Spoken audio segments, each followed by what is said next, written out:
ہم ہندو بھائیوں کو یہ نہیں بتا پائے کہ جو دین تمہارے کرشن جی نے اور رام چندر جی نے تمہیں دیا ہے، منوج نے تمہیں دیا ہے، محمد الرسول اللہ صلی اللہ علیہ وسلم اسی دین کو لے کر آئے.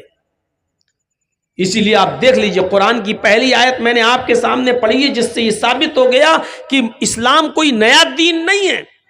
اب دوسری آیت جو میں پڑھنے جا رہا ہوں اس سے یہ پتا چلے گا کہ دنیا میں جتنے بھی نبی آئے اور جن کو کتاب دی گئی ان سب کا کلمہ بھی ایک تھا.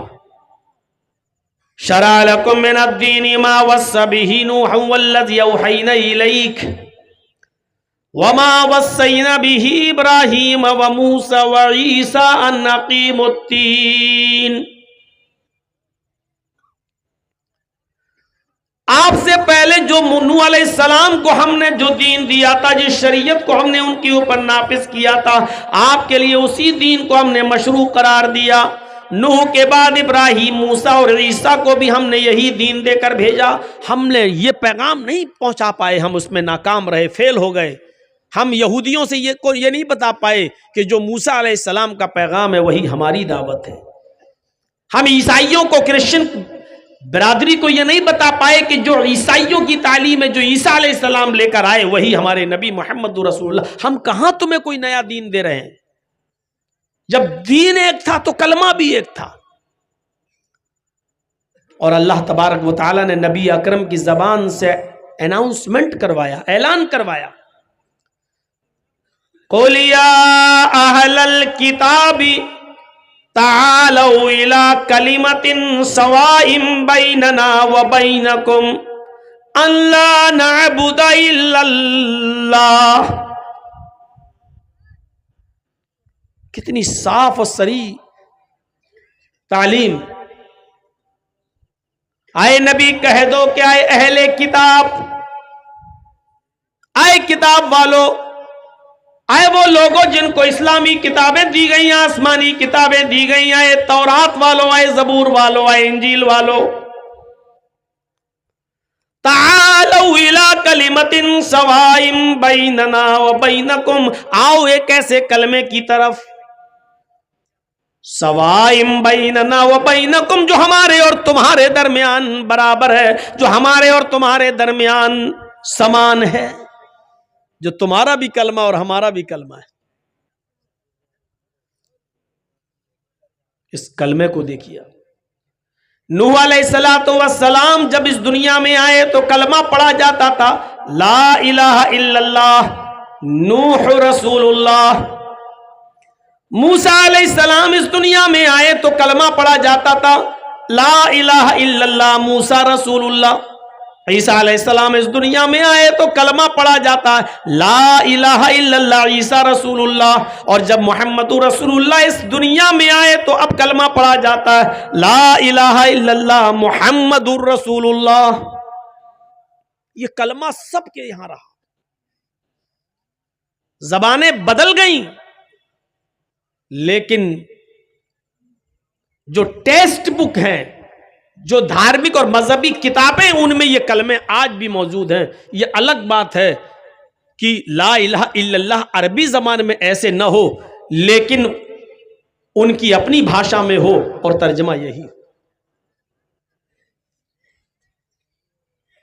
نوح کے دور پہلا منتر نہیں بدلا جا رہا ہے، پہلا جز نہیں بدلا گیا.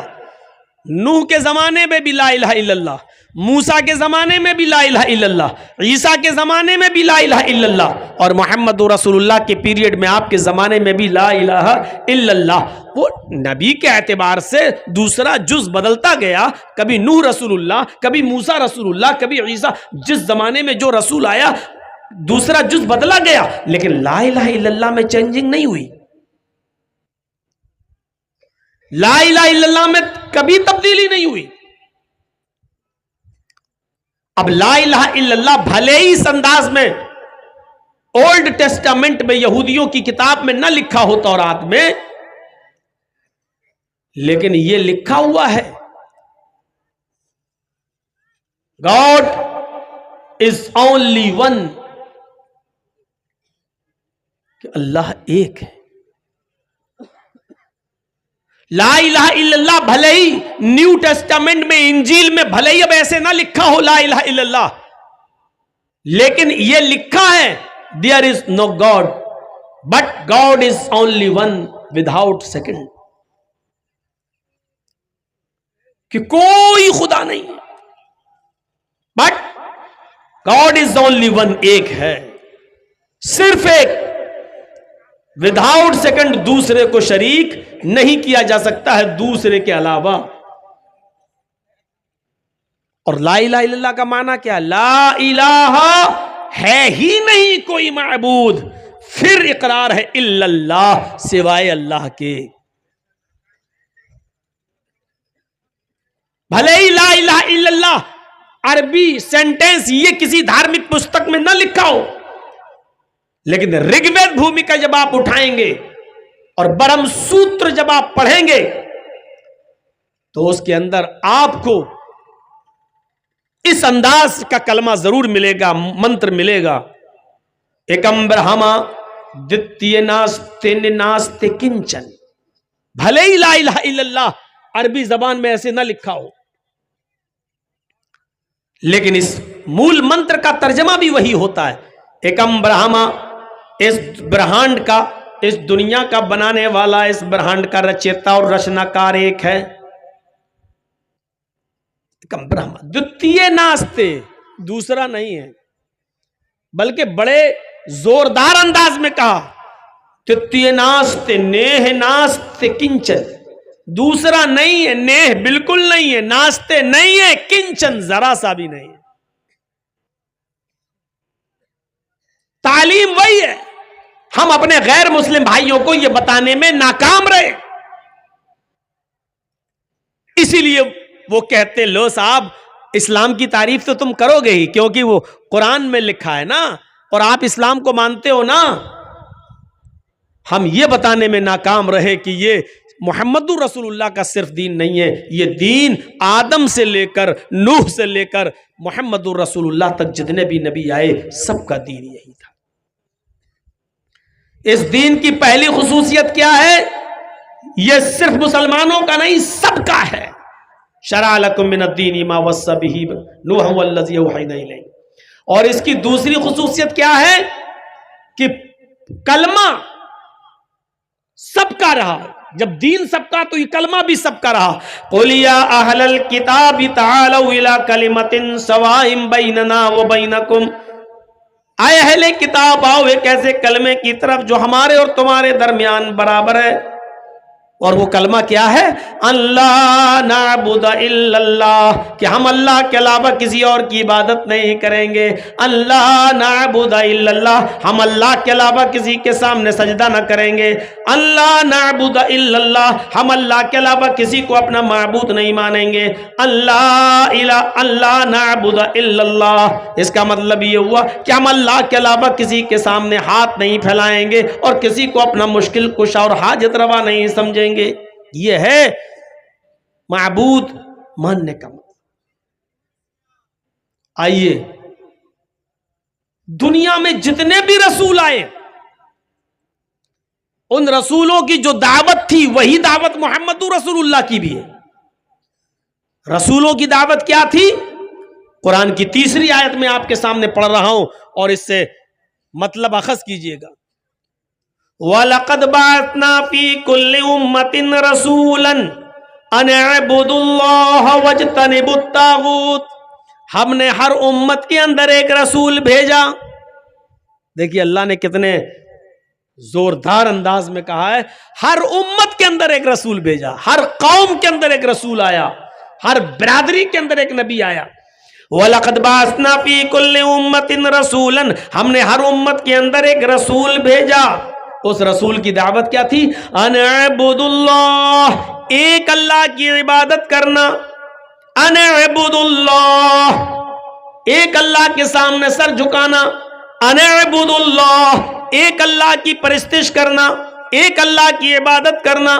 وَاجْتَنِبُوا الطَّاغُوتَ، اور طاغوت کی عبادت سے، طاغوت کی پوجا سے بچنا۔ طاغوت کس کو کہتے ہیں؟ مختصراً بتا دوں، علامہ ابن القیم الجوزی رحمۃ اللہ علیہ نے طاغوت کی تعریف میں لکھا ہے کلو ما عبد من دون اللہ، ہر وہ چیز طاغوت ہے جس کی عبادت اللہ کے علاوہ کی جائے. اللہ کے علاوہ کسی اور کی جس کے بھی سامنے سر جھکایا جا رہا ہے طاغوت ہے. اللہ کے علاوہ کسی اور سے مانگا جا رہا ہے تو طاغوت ہے. اللہ کے علاوہ کسی اور کی عبادت کی جا رہی ہے تو وہ طاغوت ہے. اللہ کے علاوہ کسی اور کی پرستش کی جا رہی ہے تو وہ طاغوت ہے. تو ہر نبی کی دعوت یہی تھی کہ ایک اللہ کی عبادت کرنا، اور محمد رسول اللہ صلی اللہ علیہ وسلم کی دعوت بھی یہی تھی کہ ایک اللہ کی عبادت کرنا، اسی کو اپنا معبود ماننا، اسی کو اپنا رسول، اسی کو اپنا مسجود ماننا. اللہ کے رسول صلی اللہ علیہ وسلم نے کبھی کسی کو یہ پیغام نہیں دیا کہ وہ میرے سامنے بھی جھکے، مجھ سے بھی مانگے.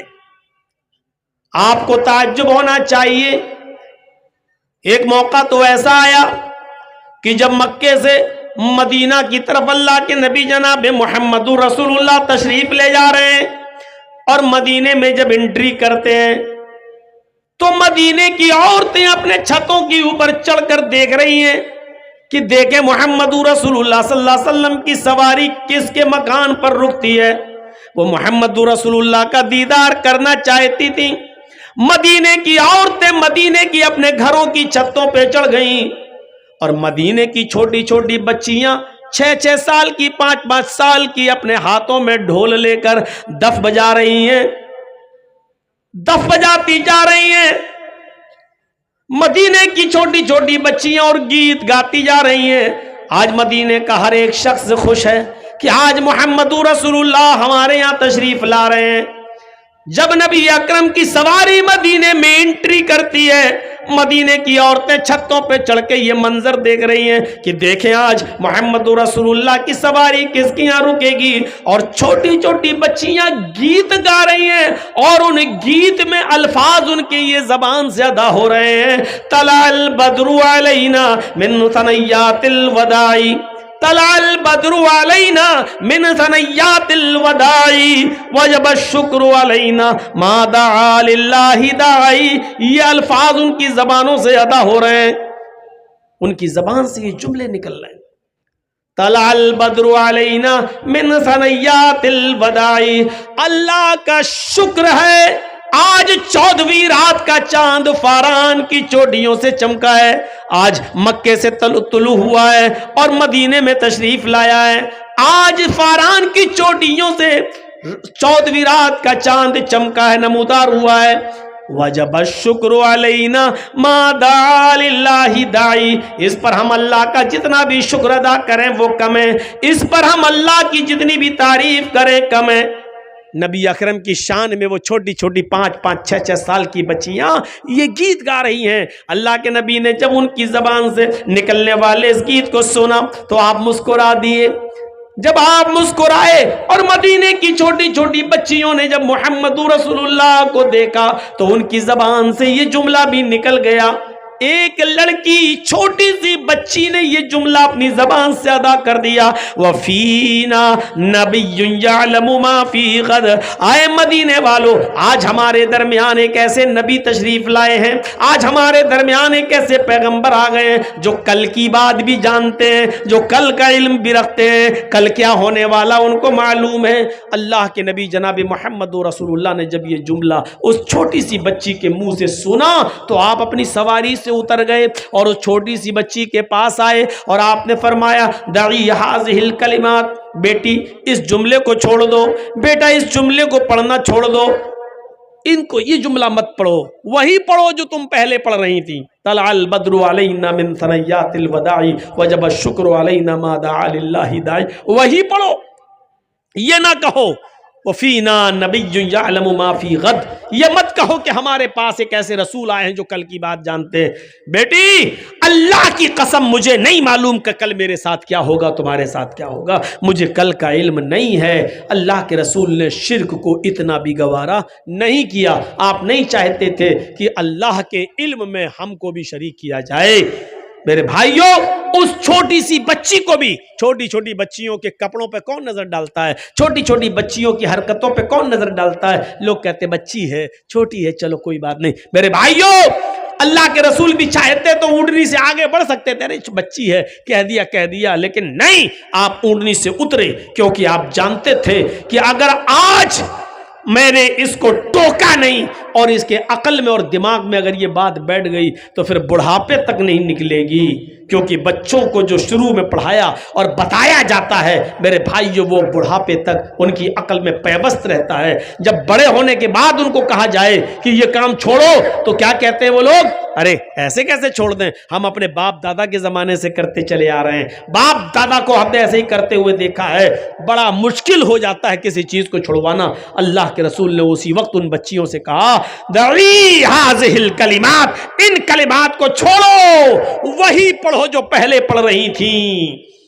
اللہ کی قسم مجھے نہیں معلوم کہ کل میرے اور تمہارے ساتھ کیا معاملہ کیا جائے۔ یہ اسلام کی خصوصیت ہے میرے بھائیوں۔ اسلام کی ایک خصوصیت یہ ہے کہ وہ دین توحید ہے۔ توحید ہر مذہب میں ملے گی آپ کو، یہودیت میں توحید، عیسائیت میں توحید، ہندو بھائیوں میں توحید، لیکن ساتھ میں شرک بھی ہے۔ جو عیسائیت یہ کہتی ہو there is no God، اللہ کے علاوہ کوئی معبود نہیں ہے، اور اسی عیسائیت میں یہ لکھا ہوا ہو کہ عیسیٰ اور مریم اور اللہ یہ تینوں ایک اور ایک تین، 1/3 3/1، ایک تین میں ڈیوائڈ، تین ایک میں، یعنی اللہ ہی عیسیٰ ہے، اللہ ہی مریم ہے، عیسیٰ ہی اللہ ہے، عیسیٰ ہی مریم ہے، مریم ہی اللہ ہے، مریم ہی عیسیٰ ہے۔ یہ عقیدہ ہو جس کا، عیسائیت میں یہ ہے there is no God، کوئی خدا نہیں اللہ کے علاوہ، لیکن اسی عیسائیت میں شرک بھی ہے۔ اور شرک کیا ہے؟ وہ اللہ ہی کو عیسیٰ اور اللہ ہی کو مریم بھی مانتے ہیں، وہ عیسیٰ ہی کو اللہ اور عیسیٰ ہی کو مریم مانتے ہیں، وہ مریم ہی کو اللہ اور مریم ہی کو عیسیٰ بھی مانتے ہیں۔ ایک کو تین اور تین کو ایک، عیسائیوں کا ایک بہت بڑا طبقہ اس عقیدے کا حامل ہے۔ یہودیوں میں چلے جاؤ تو عزیر علیہ السلام کو اللہ کا بیٹا مانتے، عیسائیوں کا ایک دوسرا طبقہ عیسیٰ کو اللہ کا بیٹا کہتا، سن آف گاڈ، اور باقاعدہ بائبل میں لکھا ہے آئی ول پرے دا فادر، میں اپنے باپ سے یہ دعا کروں گا۔ عیسیٰ علیہ السلام یہ کہہ رہے ہیں کہ میں اپنے پتا سے، اپنے باپ سے یہ دعا کروں گا، یعنی اللہ سے۔ عیسیٰ علیہ السلام اللہ کو اپنا باپ مان رہے ہیں۔ عیسائیوں کا ایک بہت بڑا گروہ عیسیٰ کو سن آف گاڈ کہتا، اللہ کا بیٹا کہتا ہے۔ ہمارے ہندو بھائیوں میں بھی 33 کروڑ دیوی دیوتا ہیں، جہاں یہ لکھا ہو ایکم برہما دتیہ ناستے، ایک ہی برہما ہے دوسرا نہیں، ایک ہی برہنڈ کا رچیتا اور رچناکار، ماسٹر آف ورلڈ، ایک کریٹر آف یونیورس ایک ہی ہے دوسرا نہیں۔ جہاں اتنی بڑی توحید ہو وہاں یہ بھی لکھا ہے کہ 33 کروڑ دیوی دیوتا ہیں تمہارے۔ یچتیو یو پمبمبہ نستسما دیوی شوریریشا، یجروید کے اس منتر کو دیکھی جہاں یہ لکھا اسی سے مانگو وہی سب کچھ دینے والا ہے۔ یچتیو یو پمبمبہ، اسی سے مانگو وہی سب کچھ دینے والا ہے۔ نستسما دیوی شوریریشا، اس کے علاوہ کوئی بھی دیوی دیوتا تمہیں کچھ نہیں دے سکتا۔ جہاں اتنی بڑی توحید ہو ویدوں کے اندر، وہاں یہ بھی ہو کہ تمہارے 33 کروڑ دیوی دیوتا ہیں، روزانہ ایک دیوی کو یا ایک دیوتا کو آپ خوش کر سکتے ہو، اور 33 کروڑ کو کرنا ضروری ہے۔ سب کو خوش کرو، اور یہ بھی کہا ایک دن میں ایک ہی ہوگا، دو نہیں ہو سکتے، اور ایک بھی اگر ناخوش رہا، اپرسن رہا، تو زندگی بھر کی تپسیا بھنگ، زندگی بھر کی عبادت بیکار۔ اب آپ بتائیے 33 کروڑ دیوی دیوتاؤں کو خوش کرنے کے لیے کتنا سمے چاہیے، کتنے دن چاہیے؟ 33 کروڑ۔ ایک دن میں ایک خوش ہوگا، ایک دن میں دو نہیں ہو سکتے، تو 33 کروڑ دن چاہیے 33 کروڑ دیوی دیوتاؤں کو خوش کرنے کے لیے۔ انسان کے پاس اتنا سمے کہاں ہے کہ وہ 33 کروڑ دن تک زندہ رہ سکے اور 33 کروڑ دیوی دیوتاؤں کو خوش کر سکے۔ قرآن کریم توحید سے بھرا ہوا،